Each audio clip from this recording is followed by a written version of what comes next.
আমরা systematic fraud এই কারণে মনে করছি, তার কারণ প্রতিটি ধাপেই নিয়োগে দুর্নীতি হয়েছে। সে ওএমআর শিটে প্রাপ্ত নাম্বার 0, অথচ ট্যাবুলার শিটে 53 হয়ে গেছে। আবার দেখবেন এই যারা নন লিস্টেড ক্যান্ডিডেট তারা চাকরি পেয়েছে, র্যাঙ্ক জাম্প করে চাকরি পেয়েছে, রেশিও ভায়োলেশন করে চাকরি পেয়েছে।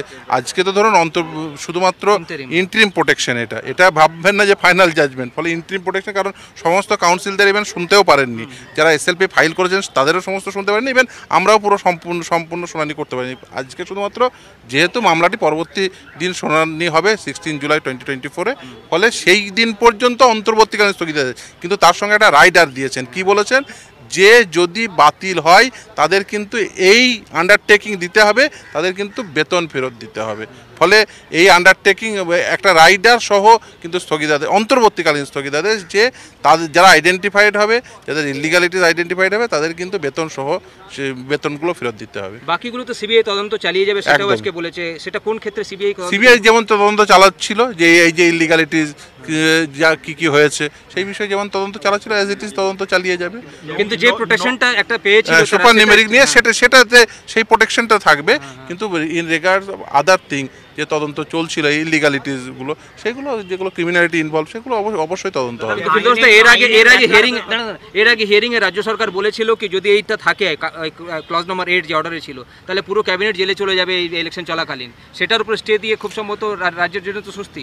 দেখুন, রাজ্যের স্বস্তি অস্বস্তির বিষয় নয়, বিষয়টা হচ্ছে যে এখানে ইলিগালিটিস হয়েছে বলেই দেখুন সিবিআই তদন্ত কিন্তু কন্টিনিউ করতে বলেছেন।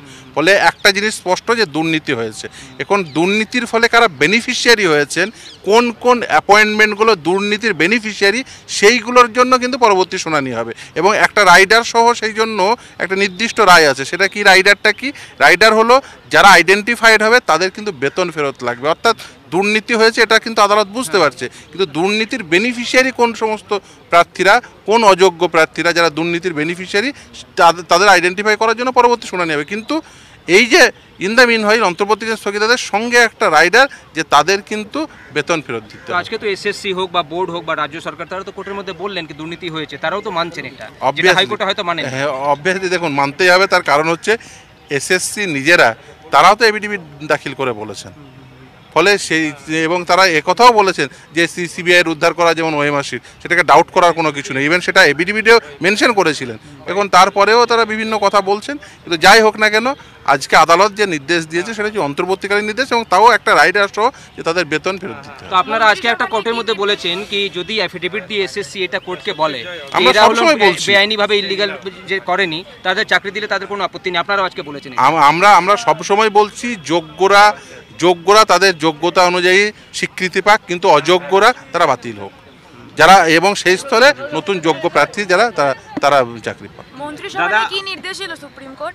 আজকে ওই যে অন্তর্বর্তীকালীন স্থগিতাদেশই বহাল রেখেছেন শুধুমাত্র সুপার নিউমেরিক পোস্ট ক্রিয়েশনের সঙ্গে, আর কিন্তু সিবিআই যে তদন্ত করছিল সেই তদন্ত সিবিআই কন্টিনিউ করবে। দাদা, আইনের ব্যাখ্যার বাইরে আজ রাজ্য সরকারের ভূমিকা নিয়ে কি বলবেন? কারণ তারা তো নিজেদের মন্ত্রিসভাকে বাঁচাতে ব্যস্ত ছিল, 26,000-এর পোস্ট নিয়ে তাদের কোনো আমরা প্রথম থেকেই বলছি, এবং আজকে আদালতের অভ্যন্তরেও বলেছি, আপনারা নিশ্চিতভাবে শুনেছেন যে এসএসসি তার সে স্পষ্টভাবে জানাক যে কারা যোগ্য, এফিডেভিট করে বলুক না যে এই ব্যক্তিরা যোগ্য। আমরা তো সবসময় বলছি যে স্পষ্ট করে এসএসসি জানাক যে কারা যোগ্য কারা অযোগ্য, সেটা সেগ্রিগেট করলেই তো হয়ে যায়। এবং সবথেকে বড় কথা হচ্ছে যে এই যে বেনিফিশিয়ারি কারা, এই যে অযোগ্য ব্যক্তি যারা এই ঘুষ দিয়ে চাকরি পেল। এবার আজকে আমাদের 26-এ ছিল যে বাজারে 15 লাখ 20 লক্ষ টাকা করে চাকরি বিক্রি হচ্ছে, এবং সেই চাকরি বিক্রি হয়েছে বলে কিছুজন চাকরি পেয়েছে। সেই যারা বেনিফিশিয়ারি, এই চাকরি পাওয়ার যারা বেনিফিশিয়ারি অর্থের বিনিময়ে, তাদের আইডেন্টিফাই করতে হবে। স্যার, ফিরদৌস একটা অবজারভেশন ছিল চিফ জাস্টিসের কি চাকরি একটা মানে লোক অনেক একদম কষ্ট করে, এবং তাদের জন্য এই সরকারি চাকরির উপর একটা বিশ্বাস উঠে যাবে যদি এইভাবে হয়। একদমই। এবং শুধু তাই না, দেখুন এসএসসি বিং এ রেকমেন্ডেটরি অথরিটি, তারা নিজেরাই স্বীকার করছেন যে হ্যাঁ এই ইলিগালিটিস হয়েছে। আমরা ট্যাবুলার শিট দিয়ে বলেছি, আমরা তারপরেও বলছি এর বাইরেও আরও অনেক ইলিগালিটিস আছে, কিন্তু তারপরেও দেখুন একটা রেকমেন্ডেটরি অথরিটি তারা স্বীকার করছেন যে হ্যাঁ সেখানে ইলিগাল অ্যাপয়েন্টমেন্ট হয়েছে।